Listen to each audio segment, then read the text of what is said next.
Pai do Senhor Jesus, meus irmãos, graças a Deus, estamos aqui mais uma vez reunidos em nome do Senhor Jesus para iniciarmos o nosso culto online de estudo da Palavra de Deus.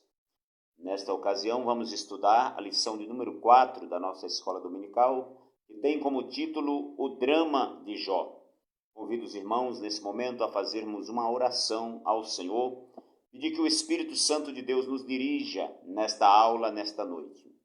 Querido e maravilhoso Deus, em nome de Jesus Cristo, nosso Senhor, nós estamos em Tua presença, Senhor, reunidos para estudar a Tua palavra. Pedimos a direção do Senhor, que o Espírito Santo de Deus nos conduza neste momento, Senhor, para que possamos aprender mais de Ti, que nós possamos com esta lição aprender um pouco mais de Deus. Ensina-nos, Senhor, os Teus preceitos, ensina-nos a andar, meu Senhor, em santidade diante de Ti. Abençoe nossa família, abençoe também todos os que nos assistem neste momento, que juntos conosco irão estudar a Tua palavra. Abra-lhes o entendimento, Senhor. Fica conosco, é o que nós Te pedimos e Te agradecemos, em nome do Senhor Jesus.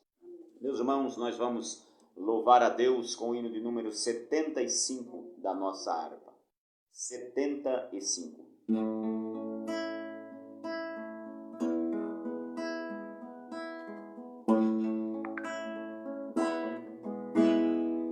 Tentado não serás, ceder é pecar, melhor e mais nobre será triunfar. Coragem, ó crente, domina o teu mal. Deus pode livrar-te de queda fatal. Em Jesus tens a palma da vitória, minha alma, e também doce calma pelo sangue da cruz. Evita o pecado, procura agradar a Deus, a quem deves no corpo exaltar. Não manches teus lábios com impura voz, defende tua alma do vício atroz. Em Jesus tens a palma da vitória, minha alma, e também doce calma pelo sangue da cruz. Sê manso e benigno, qual morto até na rocha eterna, firma tua fé. Veras é teu dito, de Deus é teu ser. Se espera a coroa, tu podes vencer. Em Jesus tens a palma da vitória, minha alma, e também doce calma pelo sangue da cruz.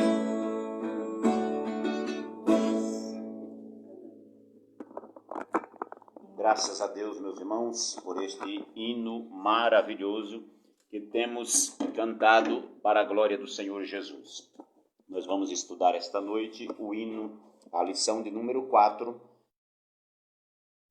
cujo título é O Drama de Jó.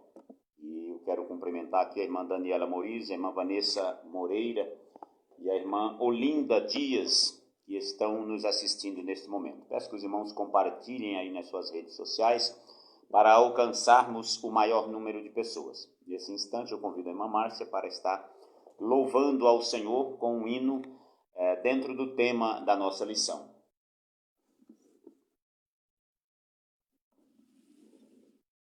Saúdo a todos com a paz do Senhor. Amém. Nessa noite Deus possa abençoar cada um que está nos assistindo e que esse louvor possa falar ao seu coração nesta noite.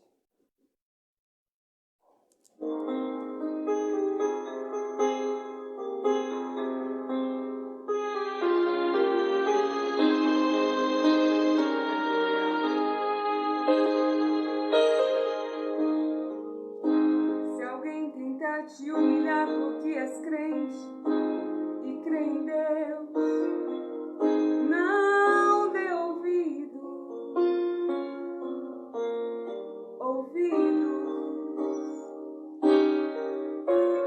diga apenas que a tormenta vai passar porque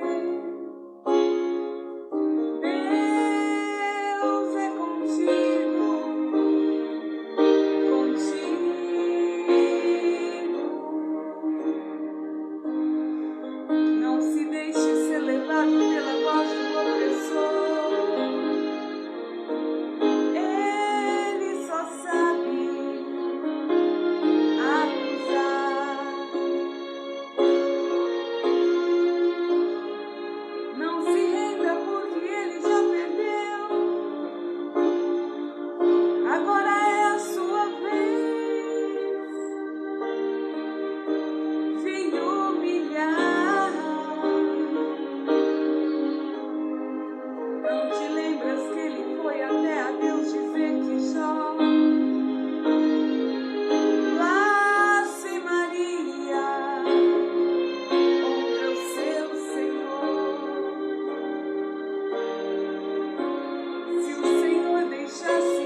Roubasse os bens do seu ungido, deixou que o inimigo matasse os seus filhos queridos, deixou ferir com chagas, porém Jó não deu ouvidos, e a sua mulher gritou bem alto: amaldiçoa esse Deus e morre. Como falas uma louca mulher, tu falaste agora com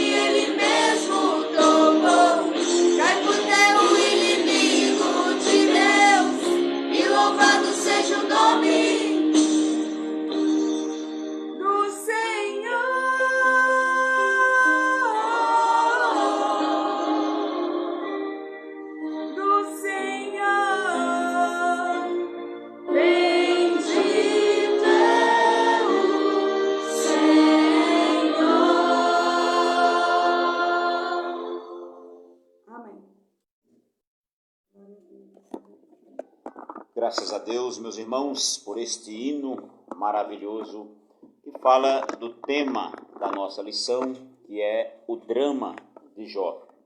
Na lição passada, nós estudamos sobre Jó e a realidade de Satanás. E hoje nós vamos estudar sobre o drama de Jó. O nosso texto áureo está no livro de Jó, capítulo 2, versículo 21, que nos diz assim: E disse: Nu saí do ventre de minha mãe, e nu tornarei para lá. O Senhor o deu e o Senhor o tomou.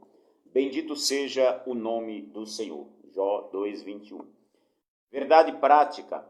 A despeito das grandes provações que se abatem em nossa vida, à luz do exemplo de Jó, devemos permanecer fiéis ao Senhor. Leitura bíblica em classe. Jó capítulo 1, versículos 13 ao 22, e ainda Jó 2, 6 a 8. Diz assim a palavra de Deus, Jó capítulo 1, no versículo 13. E sucedeu um dia em que seus filhos e suas filhas comiam e bebiam vinho na casa do seu irmão primogênito. Versículo 14. E veio um mensageiro a Jó e lhe disse: Os bois lavraram e as jumentas pasciam junto a eles. E eis que deram sobre eles os sabeus, e os tomaram, e aos moços feriram ao fio da espada. E eu somente escapei para te trazer a nova. Versículo 16.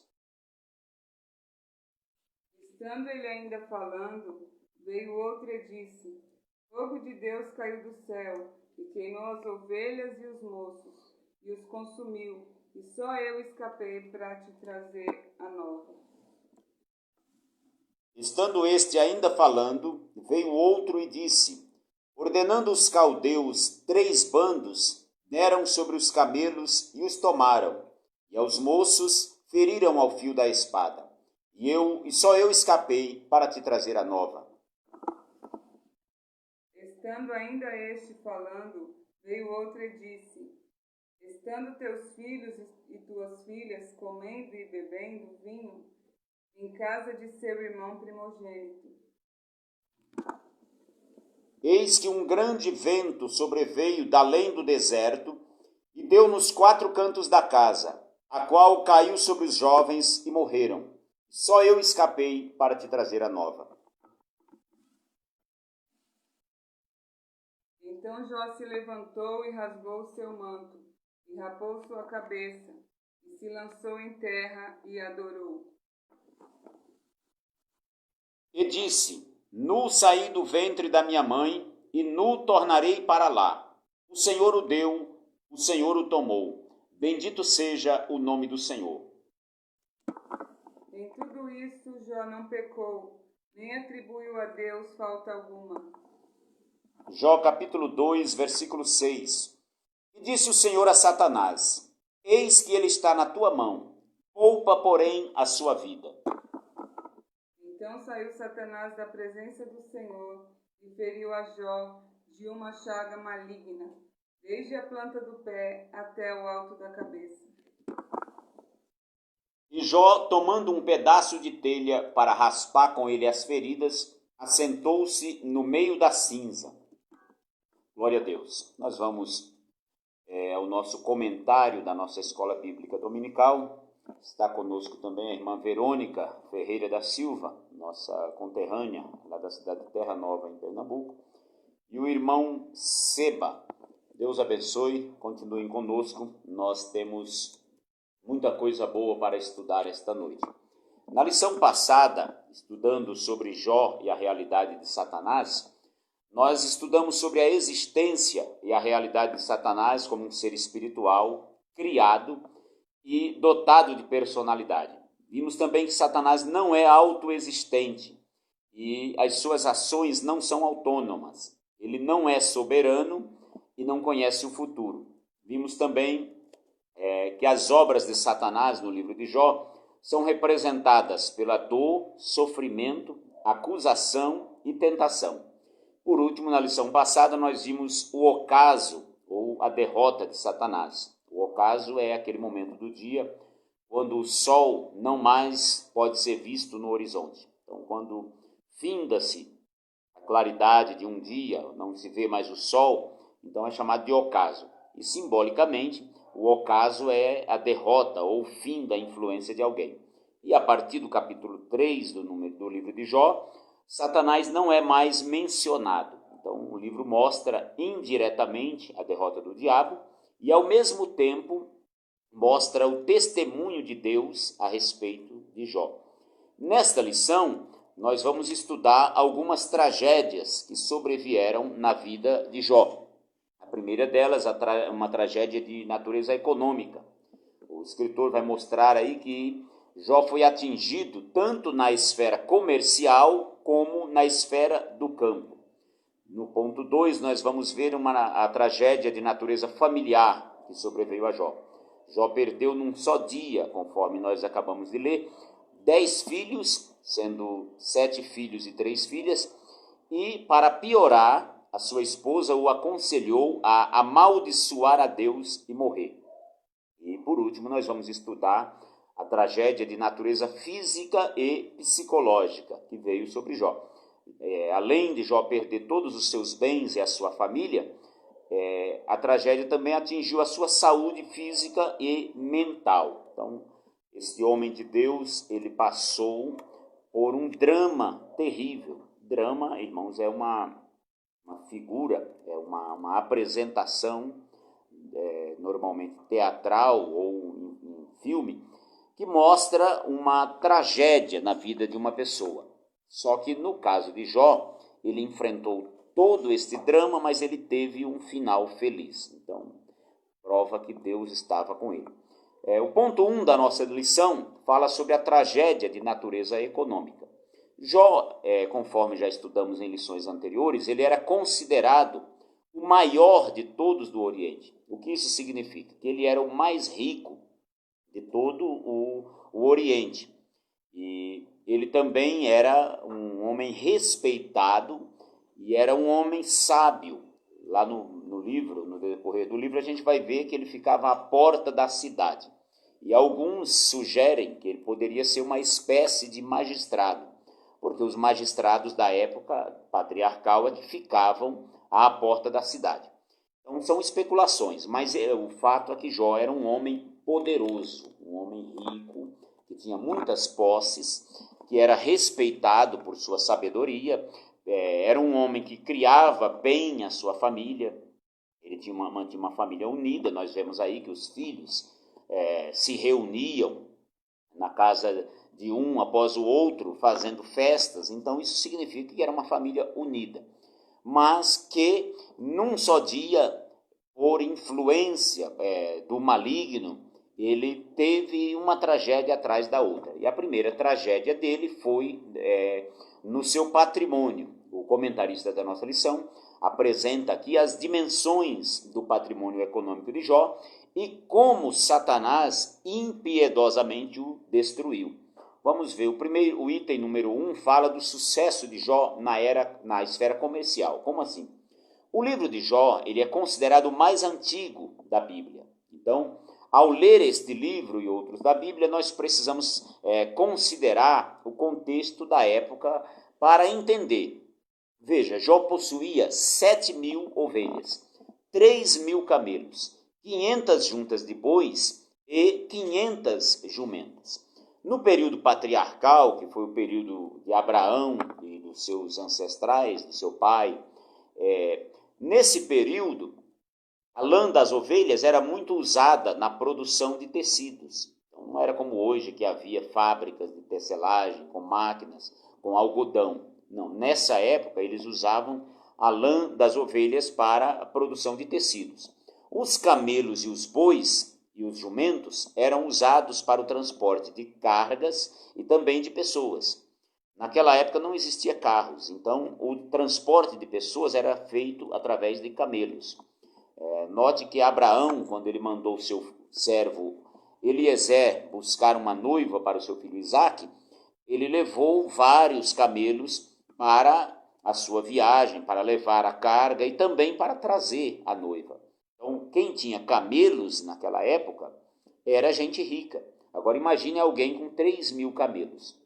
Então Jó, certamente, com esta quantidade de animais, ele era um grande empreendedor, podendo ser comparado aos grandes empresários da atualidade. O comentarista, pastor José Gonçalves, que é escritor e também comentarista de lições bíblicas e pastor da Assembleia de Deus lá em Água Branca, Piauí, ele diz no seu livro que o patrimônio de Jó pode ser comparado ao de grandes empresários da atualidade, como Bill Gates e outros, Donald Trump e outros, que são milionários, por conta desta quantidade de animais.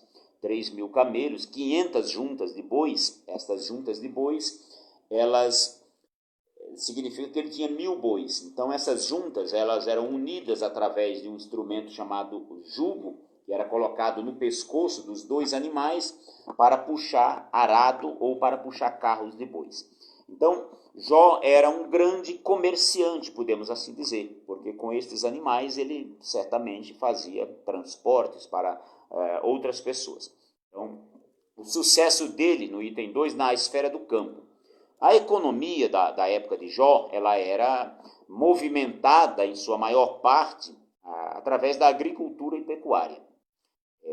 As pessoas que viviam nas cidades eram os reis, os sacerdotes, aquelas pessoas mais abastadas, os servidores oficiais, servidores públicos, mas não tinha indústria como hoje, não tinha fábricas. Então essas pessoas, a maioria das pessoas sobreviviam do campo, através do plantio, através da criação de animais. Então Jó, ele, com esta quantidade de animais, também com muitos empregados ou escravos, como diz o texto bíblico, ele era um grande empreendedor da agropecuária para os padrões da época.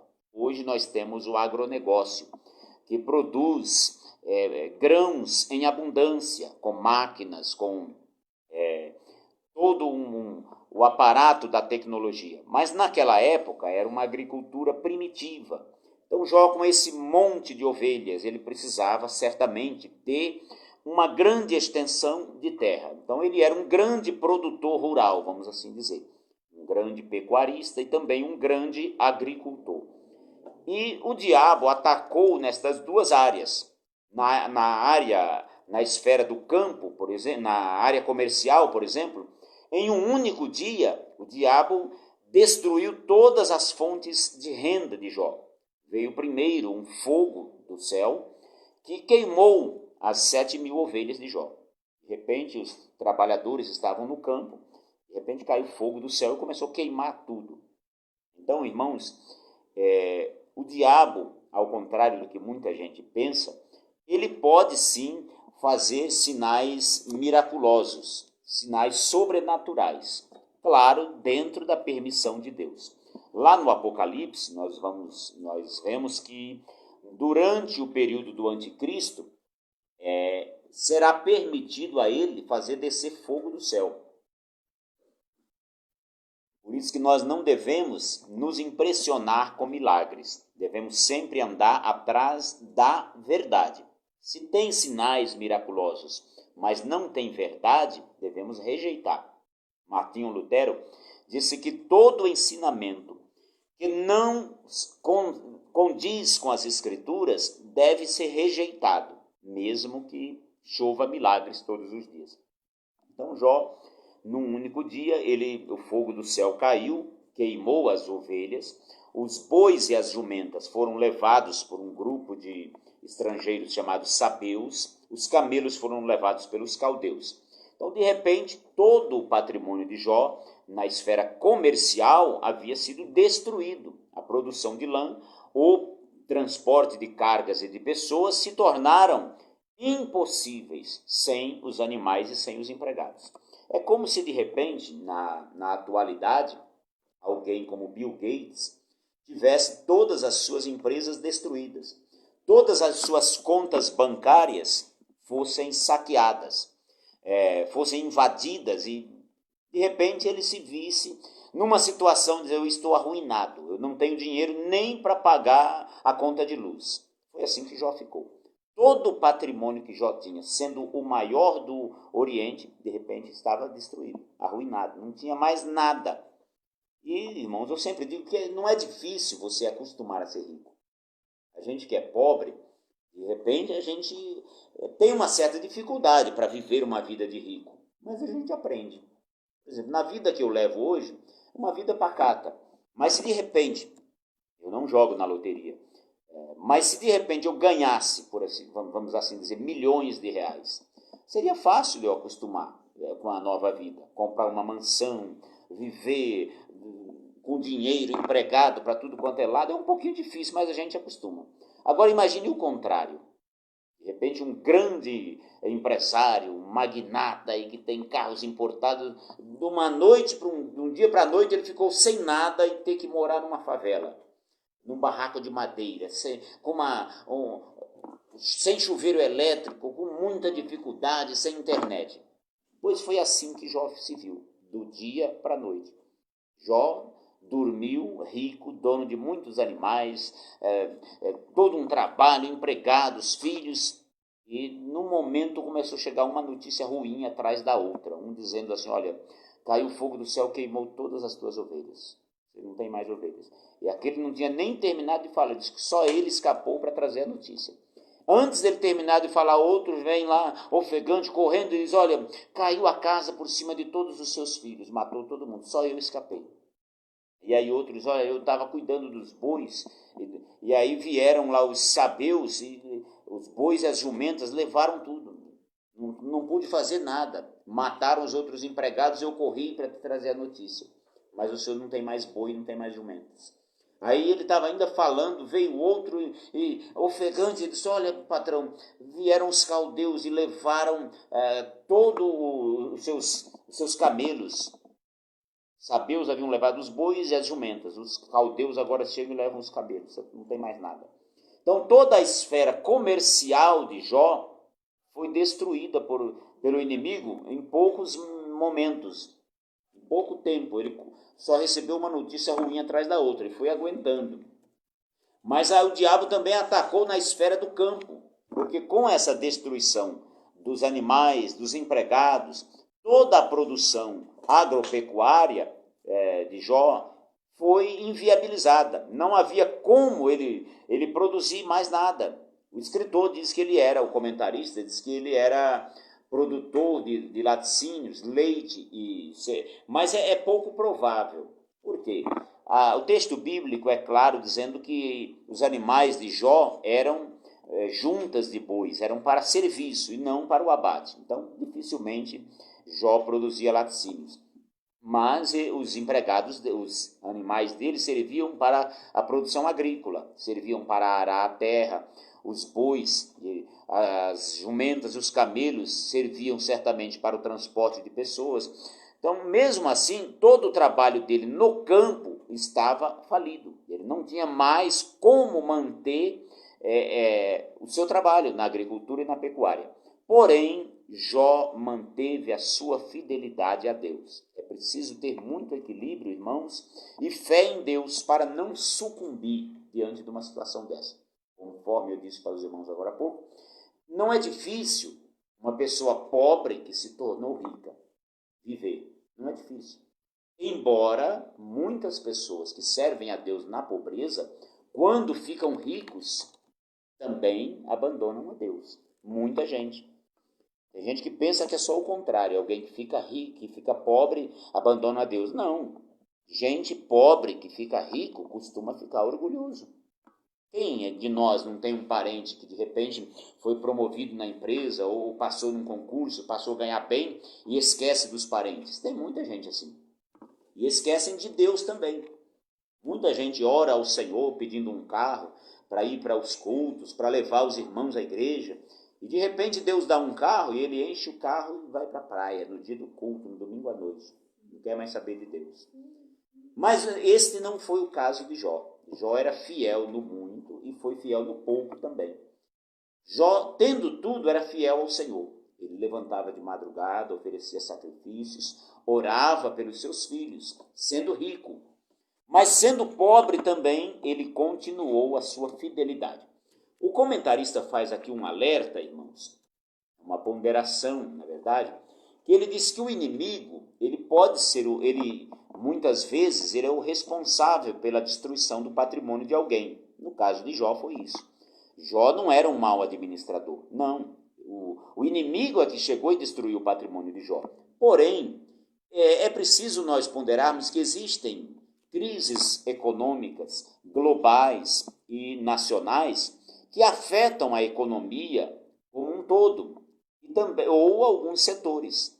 Pode acontecer de você trabalhar, por exemplo, no ramo de alimentos, e aí vem uma grande seca e o seu setor é atingido. E muitas pessoas, foi o diabo, e alguns culpam Deus, e o diabo também culpam a Deus. A famigerada teologia da prosperidade, ela presta um desserviço ao reino de Deus. Como assim? Os teólogos da prosperidade, eles querem conciliar fé e prosperidade financeira. Eles querem conciliar fidelidade a Deus com prosperidade financeira. Mas isso é diabólico, irmãos. Foi isso que o diabo fez, tentando fazer com Jó. Ele queria dizer que Jó era fiel a Deus única e exclusivamente por conta da sua prosperidade. E Deus provou para ele que não.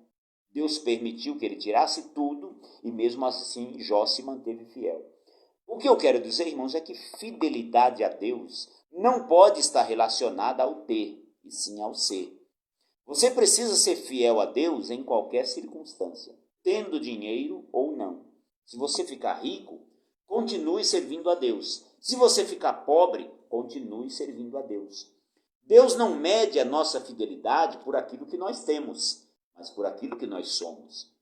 Há uma inversão de valores, irmãos, na nossa sociedade. As pessoas costumam achar que aqueles que têm as coisas, que são ricas, aqueles que prosperam financeiramente, é porque Deus está abençoando. E dizem também que aqueles que não prosperam financeiramente é porque estão sendo amaldiçoados ou porque não têm fé. E isto é uma falácia, isso é um absurdo, isso é um desrespeito com os pobres, irmãos. Eu conheço pessoas pobres que são fiéis a Deus. Conheço pessoas que moram na roça, que trabalham no serviço pesado, que são fiéis a Deus. E Jesus também viu isso. Jesus certa vez começou a observar as pessoas colocando oferta.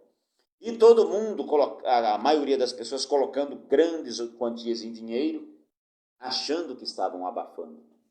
Colocando dinheiro aqui, e fazendo assim, para todo mundo ver. Só que Jesus viu que ninguém viu. Ele viu uma pobre viúva colocando 2 moedinhas lá. E chamou a atenção do pessoal e disse, esta mulher ofertou mais do que todo mundo. Eu creio que todos ali arregalaram os olhos para Jesus.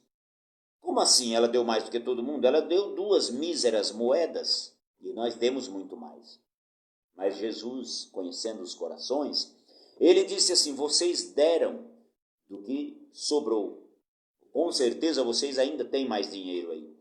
Mas ela deu todo o seu sustento. Isso não pode ser usado também, irmãos, para tirar dinheiro de viúvas. Tem gente usando esse texto para tirar dinheiro de viúvas, pobres.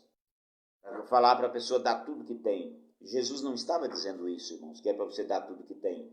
O que Jesus estava dizendo é que esta mulher voluntariamente deu 100% do que ela tinha para Deus. Voluntariamente, ninguém pediu para ela fazer isso. E aqueles que deram mais, que achavam que estavam dando muito, estavam dando do que lhes sobrava. Então, irmãos, Jó foi fiel a Deus na riqueza e também na pobreza. O importante é que nós saibamos administrar as nossas finanças. E quando quebrar, não coloque a culpa em Deus. A culpa, muitas vezes, é nossa ou de outras pessoas, que não Deus. Como é que eu faço para administrar finanças, irmãos, para não quebrar? A regra básica é a seguinte. Nunca gaste mais do que você ganha, independente do valor. Independente se você ganha um salário mínimo ou 10, se você gastar mais do que você ganha, você vai à falência, mais cedo ou mais tarde. Recentemente, lá no meu trabalho, um colega lá, de uma empresa terceirizada, ele começou há pouco tempo lá, ele veio de São Paulo e ele me conhecia lá, me encontrou aqui. Ele conversando comigo, ele falou assim, você não conhece nenhum agiota por aqui, alguém que empresta dinheiro? Eu falei, não, eu sou novo aqui, não conheço não. Mas deixa eu te dar um conselho, fica longe dessa gente. Esse pessoal são bandidos. Eles emprestam dinheiro a juros absurdos, e se você não pagar, eles te matam. Então não pegue jamais dinheiro com agiota. Quando você pega dinheiro emprestado, significa que você está gastando mais do que você está ganhando. Significa que você está descumprindo a regra básica de economia. Não gastar mais do que arrecada. Quanto você está ganhando? 5 mil reais. Você não pode gastar 6, que você vai quebrar. Primeiro mês você vai ficar devendo 1.000. Segundo mês é 2. E assim vai chegar um ponto que o cartão de crédito vai estourar o limite. Você não vai virar uma bolha e você não vai conseguir mais pagar. É possível você viver com um salário mínimo? É. Não é fácil, mas é. Aí você tem que estabelecer prioridades. Como é que eu estabeleço prioridades? Tudo que eu for comprar, eu faço algumas perguntas. Primeiro, eu posso comprar isso? Sim, posso. Eu preciso disso? Isso é urgente? Pode esperar? Faça sempre essas perguntas.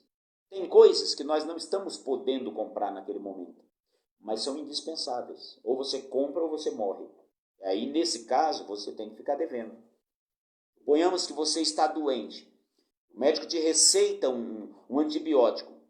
Se você não tomar aquele remédio, você vai morrer. E aí o dinheiro não vai servir para nada. Então, nesse caso, justifica se você gastar mais do que você ganhou. Mas é uma coisa provisória e urgente. Agora, eu preciso trocar minha televisão. A televisão custa 2 mil reais, eu só ganho 1.000. Eu faço a pergunta, eu posso comprar? Primeira resposta, não. Eu preciso dela agora? Pode esperar? Pode esperar. Então, o que eu faço? Eu guardo um pouco esse mês, um pouco o outro, até eu poder comprar. Isso é administração financeira, para você não quebrar. E o mais importante de tudo, irmãos, quando você receber o seu dinheiro, contribua com a obra de Deus, porque senão, diz a Bíblia, que você vai colocar dinheiro num saco furado. Tem pessoas que ganham pouco e sobrevivem, mas a primeira coisa que eles fazem é contribuir com a obra do Senhor.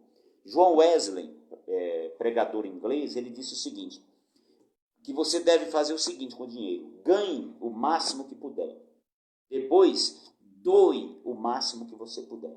Então isso é o básico, contribua com a obra de Deus. Não é pecado você ganhar dinheiro, mas é pecado você ganhar dinheiro desonesto. Ganhe o seu dinheiro honestamente, contribua com a obra de Deus, ajude a quem precise e economize. Guarde pelo menos 30% do que você ganha, se for possível. Se não for, guarde 20%, mas faça sempre isso. Porque, irmãos, juros de empréstimo é muito caro, juros de cartão de crédito é outro absurdo. Então a gente vai para a falência. Mas Jó, ele não foi à falência por conta destas coisas. Isso aqui é apenas uma ponderação. Jó foi à falência porque o inimigo, Satanás, destruiu as suas finanças com a permissão de Deus. Mas ele foi fiel e não blasfemou do Senhor. A segunda tragédia que se abateu sobre a vida de Jó foi uma tragédia de natureza familiar. Além de perder tudo quanto possuía financeiramente, todo o seu patrimônio, de forma rápida e inesperada, Jó também perdeu a sua família. Porque, irmãos, patrimônio é importante, dinheiro é importante, mas a família é muito mais. Então eu creio que a perda da família abateu muito mais a Jó do que o seu próprio patrimônio. Você vê que Jó perdeu todo o seu patrimônio, você não vê nada aqui, ele fala nada. Alguém contava, não tem reclamação de Jó. Mas quando toca na nossa família, a gente sente muito. Então Satanás foi cruel com Jó, cruel mesmo. E ele é cruel conosco também. Não espere coisa boa do inimigo. O inimigo promete muitas coisas, mas ele é cruel, ele é maligno. Ele tem prazer no sofrimento. Ele veio matar, roubar e destruir. toda espécie de destruição que acontece no mundo tem origem nele. A Bíblia diz que o mundo jaz no maligno. Os filhos, num único momento, todos os 10 filhos de Jó foram mortos em um desastre aparentemente natural. Era um desastre, eles estavam em casa festejando, na casa do irmão primogênito, num banquete, e de repente veio um vento e derrubou a casa sobre ele e os matou. Sobrou apenas um dos servos para dar a notícia a Jó. Jó 1, 18 e 19. Se é uma tragédia, irmãos, a gente sepultar um filho, imagine a pessoa sepultar 10 filhos num único dia. É uma aflição sem precedentes. Só quem já passou por isso sabe. O natural é os filhos sepultarem os pais. Quando a gente sepulta o pai já numa idade avançada, a gente lamenta a separação, a gente lamenta a dor de perder o pai, o avô. Eu já perdi os meus 2 avós e avós, bisavós, eu conheci também, perdi. Mas é uma coisa que a gente está esperando. A gente imagina que mais cedo ou mais tarde os nossos pais, os nossos avós vão partir para a eternidade. Esse é o ciclo normal da vida. Mas o que não é natural para nós é a gente sepultar um filho. Você tem uma certa idade e principalmente de uma tragédia. Quando o filho está doente, numa doença terminal, e demora um pouco, sofrendo, você vai se conformando com aquilo. Chega um ponto que Deus levou, cessou o sofrimento. Mas imagina, está todo mundo feliz em casa, acostumado a festejar, e chega uma notícia dessa que 10 filhos morreram, todos os filhos dele, sem nenhum. É uma angústia sem precedentes, perder todos os filhos. Mas, para piorar a situação, veio a esposa. Diante de uma tragédia dessa, o que se espera é os parentes chegarem e nos abraçar. A gente vai num velório, está lá uma mãe, um pai inconsolável porque perdeu seu filho. Chega lá, o esposo abraça, beija, diz, vai passar, tenta confortar. Era o que se deveria esperar nesse caso aqui. Mas aí a esposa de Jó chega, e o que Jó recebeu dela foi uma sugestão infame para amaldiçoar a Deus e morrer. Ela chegou e disse, você ainda vai manter a sua fidelidade a esse Deus? Amaldiçoa esse Deus e morre. O que a mulher de Jó faz, irmãos, fez aqui, é algo cruel também. Se Jó já estava passando uma situação difícil com a perda dos seus filhos, a mulher chegou e acabou de apunhalar. Muitas pessoas tentam minimizar esta frase da mulher de Jó, dizendo que ela estaria sendo irônica, dizendo que Jó estava envolvido demais com a sua fé, e enquanto as tragédias se abatiam ao seu redor. Algumas pessoas dizem isso, que ele deveria, o que ela quis dizer, que ele deveria deixar de lutar e morrer em paz. Outros, tentando minimizar esta dor, esta agressão da mulher de Jó, vamos assim dizer, dizem que ela estaria, na verdade, pedindo para Jó aceitar a morte com naturalidade. Ora, não é isso que o texto diz. Basta nós olharmos aqui para a resposta enérgica de Jó, para saber o que ela estava pedindo. Ela estava pedindo para Jó blasfemar contra Deus e morrer. A reação da mulher de Jó às tragédias é a mesma dos adeptos da teologia da prosperidade. Como assim? Estes adeptos da teologia da prosperidade, eles acreditam e apregoam que aqueles que servem a Deus não podem sofrer. Tem gente dizendo isso por aí, que se você está sofrendo, é porque você está em pecado ou porque você não tem fé para cessar o sofrimento. Tem uma certa igreja por aí que ela prega no rádio, na televisão, o seguinte: pare de sofrer, venha para cá. E os testemunhos das pessoas que aparecem na televisão é somente voltada para o lado financeiro. Eu tinha 2 celulares, agora tenho 3. Eu andava a pé, agora tenho carro. Irmãos, isso não tem base bíblica. Não tem nenhuma base bíblica para a gente associar a fidelidade a Deus àquilo que nós temos. Então, o que a mulher de Jó estava fazendo é o mesmo que essas pessoas fazem hoje. Você chama alguém para contar um testemunho, dificilmente alguém hoje conta: eu fui batizado no Espírito Santo, ou eu recebi a alegria da salvação, Deus me capacitou com dons espirituais para pregar a sua palavra. Não, é só assim. Irmão, e o pior de tudo, eu sou um tipo de testemunho. Eu já vi alguns testemunhos, irmãos, que me dá vergonha. Eu chamo de testemunhos. Quer ver um? Alguém deu calote em alguma loja e conta como testemunho que daqui 5 anos o nome dele está limpo. Deus limpou o nome dele. O que você fez, irmão, não é milagre, não é testemunho, é um calote, é um caloteiro dando calote aí e escandalizando o nome do Senhor. Será que Deus vai fazer milagres limpando o nome de caloteiro para ele dar calote em outro? Você compra, você tem que pagar. Milagre é outra coisa, irmãos. Milagre é algo extraordinário. Milagres é paralítico andar. Milagre é cego ver. Milagre é câncer desaparecer.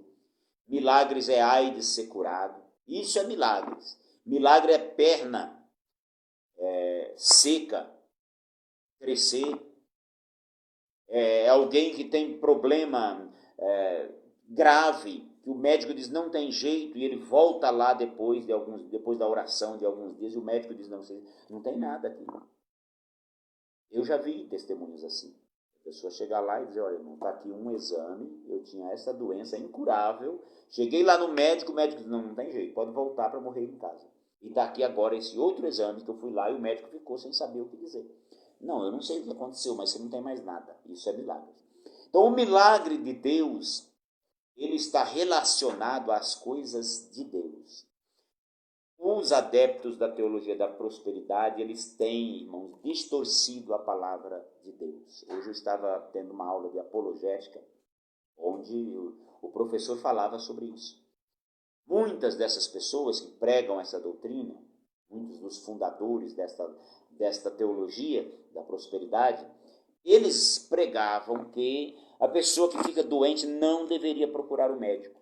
A pessoa que fica doente deveria esperar Deus curar, porque Deus tem que curar todo mundo. Só que um deles morreu de câncer, outro morreu de alcoolismo, e assim, e procuraram os médicos, fizeram tratamento. Então é uma hipocrisia, é pregar uma coisa e viver outra. Irmãos, Deus nunca prometeu curar todo mundo, tira isso da cabeça. Muitos de nós vão morrer de doença, sim. Deus prometeu para nós vida eterna. Deus prometeu para nós que virá nos buscar. Agora, ele prometeu para nós aqui nessa terra companhia. No meio do sofrimento, Deus não vai nos abandonar. Nesse sofrimento de Jó aqui, Deus nunca abandonou Jó. Deus estava com ele em todo o tempo. Estava em silêncio, mas estava acompanhando o processo. O diabo tentando ir aqui e ali, e Deus, olha, você só vai até aqui. Você toca no patrimônio, ele tirou tudo. Destruiu o patrimônio de Jó. Aí voltou lá com a cara mais lisa. Deus falou: você observou, meu servo Jó? Fiel, é homem íntegro, sincero, reto, temente a Deus, que se desvia do mal. Que mesmo você tirando tudo, ele mantém a sua fidelidade. E aí vem a terceira tragédia. Quando Deus colocou isso para ele, irmãos, sabe o que ele disse? Pele por pele, tudo que o homem tem, ele dá pela sua saúde. Toca na saúde para ver se ele não blasfema. O comentarista aqui, irmãos, ele compara os ventos que destruíram a família de Jó com os ventos que destroem as famílias na atualidade, como o divórcio, as drogas, a degradação familiar, etc. É verdade que estas coisas acontecem nas famílias e destroem realmente famílias na atualidade. Porém, nós não podemos fazer esse tipo de comparação. Porque, irmãos, no caso de Jó, o que destruiu a família de Jó foi o inimigo. Não foi culpa de Jó. Jó nunca descuidou da sua família. Ao contrário, ele cuidava da parte espiritual da sua família, intercedendo por eles como sacerdote do lar, acordando cedo para orar. Jó foi um pai de família exemplar. Cuidou da sua família, sim. Cuidou do seu trabalho. O que aconteceu com Jó, conforme nós vemos na lição 2, ele cuidava da família, era um homem piedoso, dedicado à família. mas foi uma ação sobrenatural do inimigo, permitida por Deus, para forçá-lo a blasfemar. A intenção do diabo era forçar Jó a blasfemar de Deus. Ele imaginava que, tirando tudo, Jó iria blasfemar, mas ele estava redondamente enganado. Tirou o patrimônio, tirou os filhos, a esposa desviou, mas Jó manteve a sua fidelidade a Deus. Então, agora no ponto 3, nós vamos ver sobre a tragédia de natureza física e psicológica. Imagine você, irmãos, que após as perdas do patrimônio da família, em um único dia, tamanha destruição, como ficou a saúde de Jó? Certamente abateu-se sobre ele uma tragédia de natureza física e psicológica. O diabo tocou na saúde de Jó. A Bíblia diz que depois que ele destruiu todo o patrimônio de Jó e a sua família, ele viu que o plano dele de fazer Jó blasfemar a Deus tinha fracassado. Ele tentou com o patrimônio. Tira tudo que ele tem, que ele vai blasfemar. E Deus falou, pode tirar.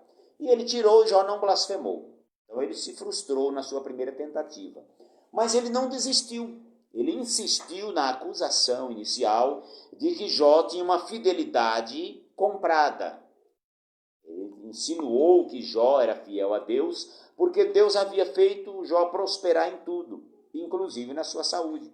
Jó não estava doente, Jó tinha de tudo. E aí ele sugeriu a Deus que fosse permitido tocar na saúde de Jó, para que ele blasfemaria. Deus permitiu. Porém, Deus advertiu ao inimigo que ele deveria poupar a vida de Jó. Poderia tocar na saúde, mas não poderia matá-lo. E aí o texto de Jó 2, 6 e 7 registra que Satanás feriu a Jó com uma chaga maligna, desde a cabeça até a planta do pé. Que doença terrível, irmãos. A Bíblia, os estudiosos da Bíblia dizem que eram feridas terríveis, acompanhadas de pus, que provocavam coceiras por todo o corpo, obrigando Jó a usar um caco de telha de barro para se coçar. Imagine que situação. Jó, que era um homem saudável, não tinha problema de saúde nenhum, de repente viu-se cheio de chagas no corpo inteiro, da cabeça até o pé. Uma situação terrível, e aquilo com pus, com inflamação, causava dores e coceiras no corpo todo. E ele pegou um pedaço de telha e começou a se coçar todinho, e aquilo, conforme você vai coçando, vai aumentando as feridas e a situação vai piorando. Então essa foi a situação física que Jó se encontrava. E diz a Bíblia que ele foi para o Monte de Cinzas. E esse lugar era um lugar desprezível. Os estudiosos afirmam que esse lugar era um depósito de lixo, onde ficavam doentes mentais e pessoas rejeitadas pela sociedade para pedir esmolas aos que passavam. E nesse lugar também havia cães e aves de rapinas, urubus e corvos, que disputavam comidas. Imagine a situação, irmãos. O servo de Deus perdeu o seu patrimônio, não tinha mais nada, perdeu lá o seu gado, seus camelos, suas ovelhas, tudo, não tinha mais nada. Os empregados, a maioria morreu, salvo alguns ali que vieram contar a notícia. E também agora com a sua saúde destruída, cheio de chagas da cabeça até a planta dos pés, sentindo coceiras e dores dia e noite, numa situação terrível, e num lugar, num depósito de lixo, onde ele foi achar esse caco de telha lá, nas cinzas, jogando cinza por todo o corpo, para tentar aliviar as dores. E do seu lado, cães disputando comida com urubus. Imagine a situação deste homem. Porém, este homem não blasfemou contra Deus. Mais uma vez, diante desta situação, este homem manteve a sua fidelidade e frustrou os planos do inimigo. E por muito menos, por coisas banais, muita gente hoje está saindo da igreja. Não me deram oportunidade no culto de domingo, então eu não vou mais à igreja. Estou sendo perseguido. Aí alguém vai lá e diz, mas você está sendo perseguido como? A irmã dirigente do círculo de oração passou na rua e não me cumprimentou. Então eu me senti humilhada. Às vezes a irmã, coitada, nem viu.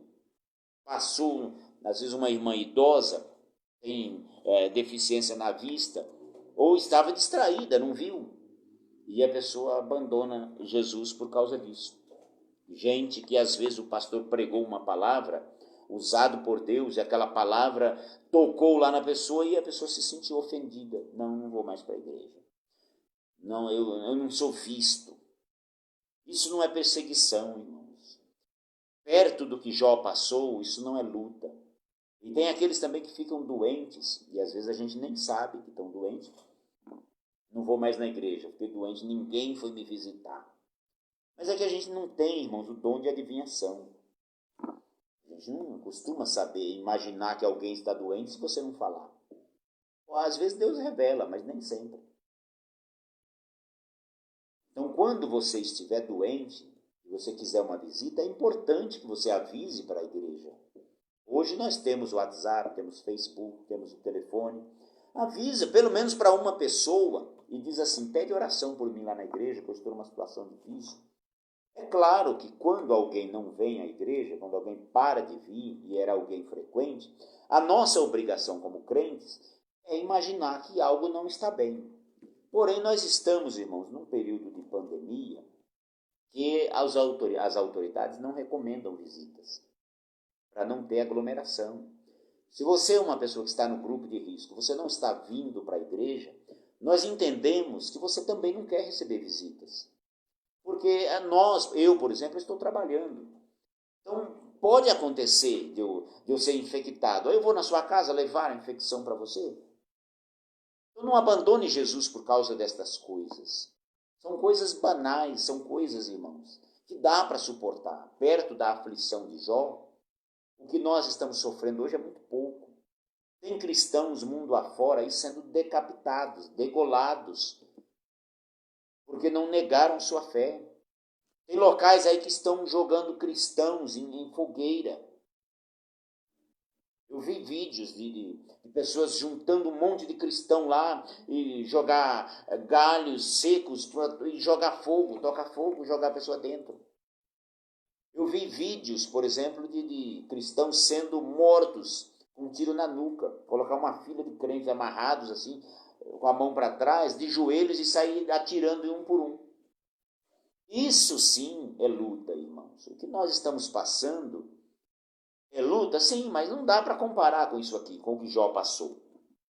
E diante de uma situação dessa, física, evidentemente a saúde mental de Jó foi abalada, diante de tantas perdas, de tantos traumas, sofrimentos, perdeu filhos, perdeu patrimônio, uma dor terrível. A saúde psíquica dele certamente foi abalada.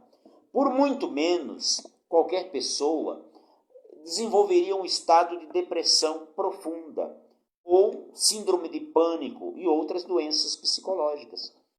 A nossa mente, irmãos, ela não é tão forte assim. Tem gente que se acha o super-homem ou quer transparecer que é, mas na verdade, irmãos, a nossa mente, o nosso cérebro, ele é frágil também. Dependendo da situação que você viver, dependendo da perda que você sofrer, isso abala a sua saúde psicológica. Tem gente que não tem a capacidade de superar a perda de um filho, a perda do pai. Lá onde eu trabalho, tem uma senhora que ela fica andando lá. Agora, com pandemia, não pode entrar, mas ela fica lá. Não adianta você mandar ela sair, ela não sai. Para lá e para cá. E os colegas mais antigos me disseram que ela perdeu a filha e ficou assim. Ela não conseguiu superar. Então ela vai para lá procurar, a filha dela estudava lá. Ela vai lá procurar a filha. Estou procurando minha filha e sai falando sozinha. Como se a filha dela tivesse apenas desaparecida, mas ela morreu. Então tem muita gente que fica numa situação assim. Gente que não supera uma perda. Então, certamente, a saúde de Jó, ela foi abalada. A saúde psicológica dele. No capítulo 3 do livro de Jó, ele faz um profundo lamento, amaldiçoando o seu dia e reclamando, lamentando a situação caótica em que ele caiu. E para piorar, a partir do capítulo 4, não está registrado nessa lição aqui, porque o espaço é pequeno, certamente para falar disso, mas nós vamos falar a partir da próxima lição sobre isso. vieram os amigos, entre aspas, os amigos de Jó, e começaram a acusá-lo. Ao invés de dizer, não, Jó, Deus vai te dar vitória, nós viemos aqui, estamos aqui para qualquer coisa. Não. Vieram falar para ele o seguinte, você deve ter pecado, Jó. Porque quando alguém peca, é que acontece esse tipo de coisa aí. Isso aí deve ser uma punição de Deus. Procure lá pela sua mente, descobrir onde é que você pecou e peça perdão a Deus. E ele vai ter misericórdia de você. E Jó procurava pela mente. E disse, não, eu não pequei. Eu fiz um concerto, uma aliança com os meus olhos, para não olhar para coisas impuras. Então Jó, ele defendia a sua integridade, porque ele tinha a consciência limpa. Imagine, irmãos, não tem coisa pior do que você ser acusado de algo que você não fez. É horrível isso. Alguém chegar para você e começar a acusar você de ter feito. Tem gente que fica preso sem ter cometido crime algum. Outra pessoa comete o crime e a pessoa está passando na hora errada, no lugar errado, de repente está lá do lado de um cadáver lá e a polícia não foi você. Foi, não foi. Até você provar que focinho de porco não é tomada, você já está preso. É horrível você ser acusado de um crime que não cometeu. E aí anos depois descobre-se que não foi ele. Mas aí você já... Eu vi o caso de um que foi acusado de estupro, sem ter cometido o estupro. Ficou alguns anos preso, sofreu as piores atrocidades na cadeia. E aí depois foi confirmado que não foi ele. Foi acusado injustamente. E aí processou o Estado para receber uma indenização. Só que o que ele passou lá não tem preço. A saúde dele, física, psicológica, a família foi destruída, porque a família inicialmente acreditou. Então ele, coitado, a vida dele acabou. Então Jó passou por isso. Foi acusado injustamente de ter pecado. Primeiro o diabo acusou ele de ter uma bondade interesseira, conforme nós vimos na lição passada. O diabo acusou Jó de ser um interesseiro. Ele só é fiel porque Deus deu as coisas. Tirou tudo, Jó manteve-se fiel, ele disse só é fiel porque tem saúde. Tirou a saúde também, ele não blasfemou. Aí vieram os inimigos e dizem, não, você só está passando isso porque está em pecado. É horrível isso, irmão. Você ser acusado, está doente, e chega alguém para te visitar com um discurso desse. É horrível, eu já vi esse tipo de situação. Certa vez eu fui acometido de cachumba, que é uma doença comum, contagiosa, e eu estava na minha casa, não pude ir à igreja. Eu fiquei uns 15 dias, eu não podia ir à igreja justamente porque é contagioso, eu iria contaminar os irmãos lá. E chega 2 abençoados lá para me visitar. E aí um deles falou assim, vamos orar para Jesus repreender esse demônio. Eu falei, calma, não tem demônio algum. Eu estou com uma doença comum, isso não é demônio. Então, tem aqueles que chegam na nossa casa para dizer que você está endemoniado, porque está com febre, então é demônio. E tem aqueles que dizem que a causa da sua doença é pecado. Você pecou contra Deus e está sendo punido. Precisamos acabar com essas coisas, irmãos. Precisamos crescer espiritualmente, conhecer a palavra de Deus. Eu já falei em nossa igreja sobre as doenças. Existem causas diferentes para as doenças. Existem doenças que são... a causa delas é, na verdade, natural. Por conta do pecado, da entrada do pecado no mundo, entraram também as doenças. O nosso corpo passou a se degenerar. Quando nós nascemos, nós entramos num processo natural de crescimento e depois vamos entrar num processo de envelhecimento. E o nosso corpo está suscetível às doenças. Isso é natural. Então, existem doenças que são naturais. Existe uma segunda causa para a doença, que é, na verdade, imprudência nossa. Você pode ficar doente por conta de falta de cuidados.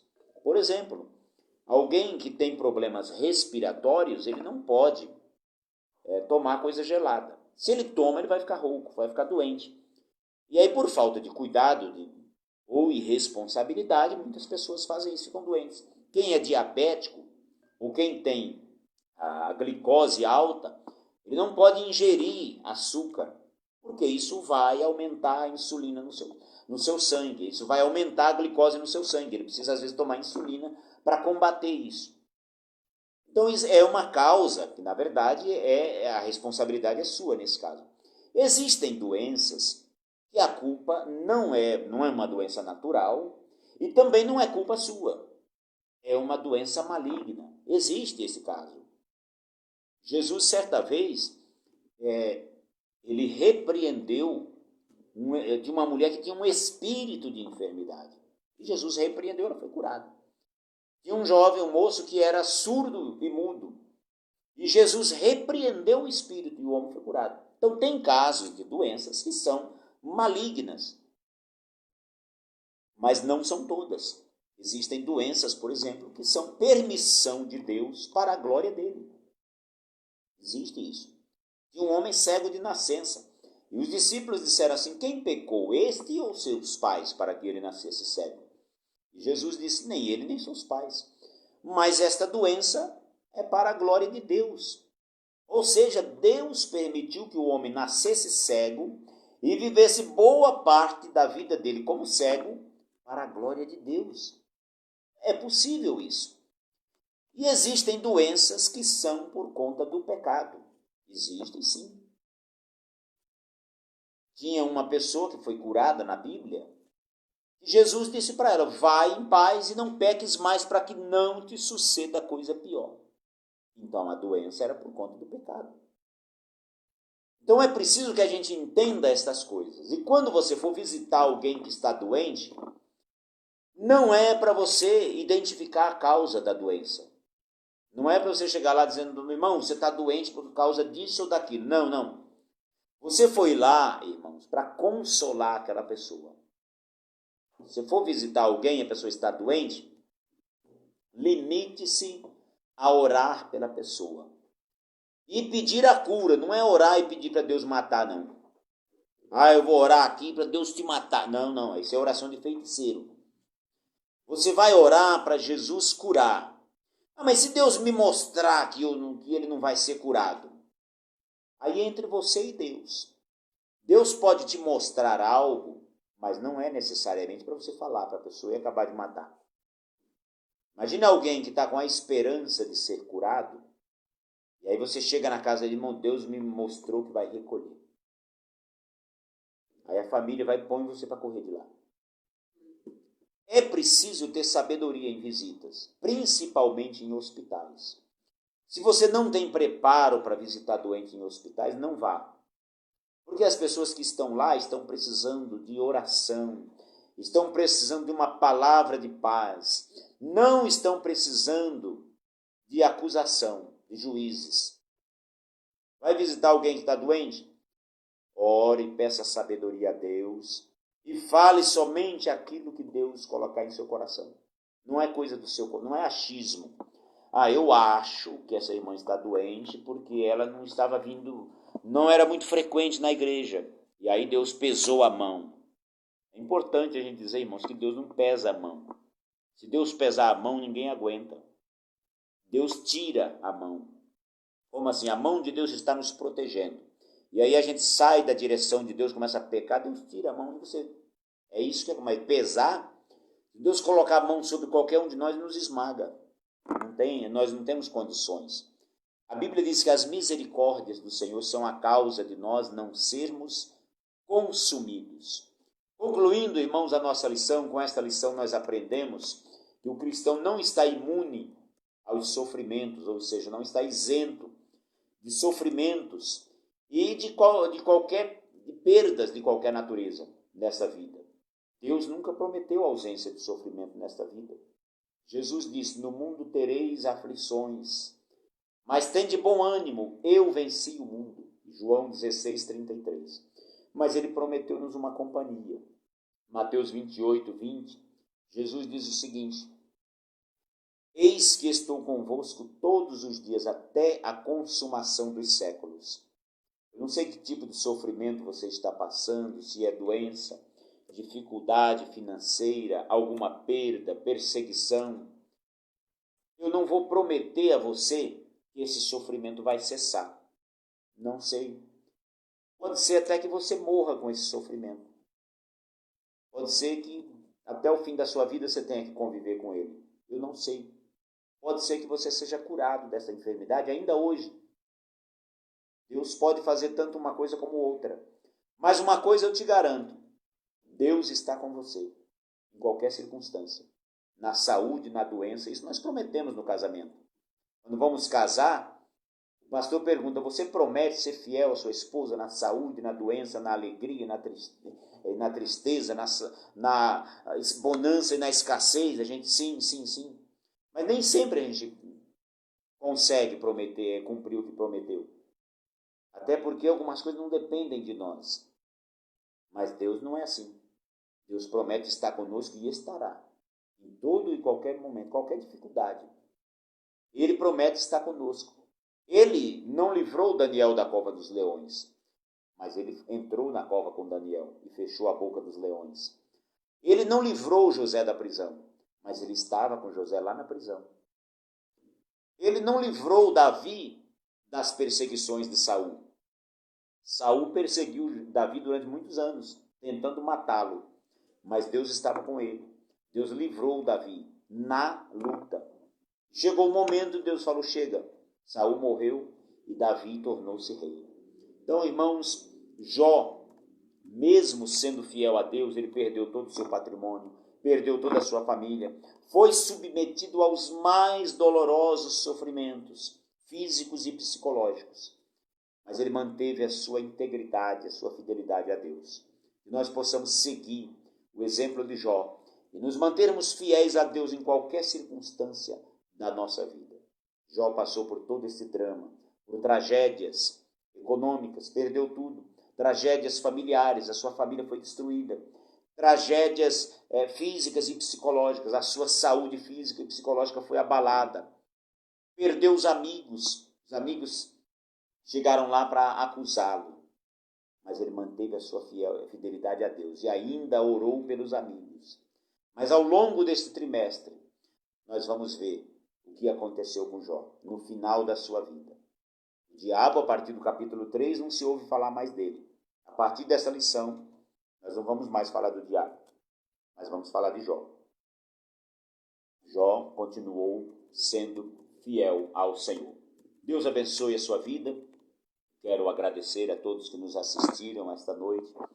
Continuem ligados conosco neste canal. Todas as sextas-feiras nós temos um trabalho aqui de estudo bíblico da Palavra de Deus. E nas quartas-feiras, o nosso pastor Gessé de Jesus Menezes, a sua esposa Sônia Menezes, eles têm um trabalho de oração, de busca do Senhor. Eles buscam a Deus, oram, você pode colocar lá o seu pedido de oração, e também de orientação em questões bíblicas. Você pode ir lá colocar a sua dúvida, ele vai estar respondendo. E todos os dias, a partir das 15 horas, ele está em oração na sua casa, com a sua família, e ele coloca aqui nesse grupo, a oração. Você pode orar junto com ele, colocar o seu pedido de oração todos os dias às 15 horas. Tem uma dificuldade? 15 horas. Você entra aqui no Facebook, na página AD Belém Setor 1, aqui em São Carlos, e ora junto com o nosso pastor, junto com alguns irmãos da igreja que podem também orar nesse horário. Coloca o seu pedido de oração e o nosso Deus, ele pode fazer o impossível. Amém? Deus te abençoe. Nós vamos orar nesse momento. Convido você que está no celular me assistindo a orar junto comigo. Qualquer que seja a sua dificuldade, Deus pode fazer o impossível. Amém? Vamos orar. Senhor nosso Deus, nosso Pai celestial, em nome do Senhor Jesus, eu quero orar por cada um dos que me assistem nesse momento. Seja enfermidade, seja qualquer tipo de sofrimento ou tragédia que estejam passando. Eu peço que a mão do Senhor os socorra, que a mão do Senhor os alcance.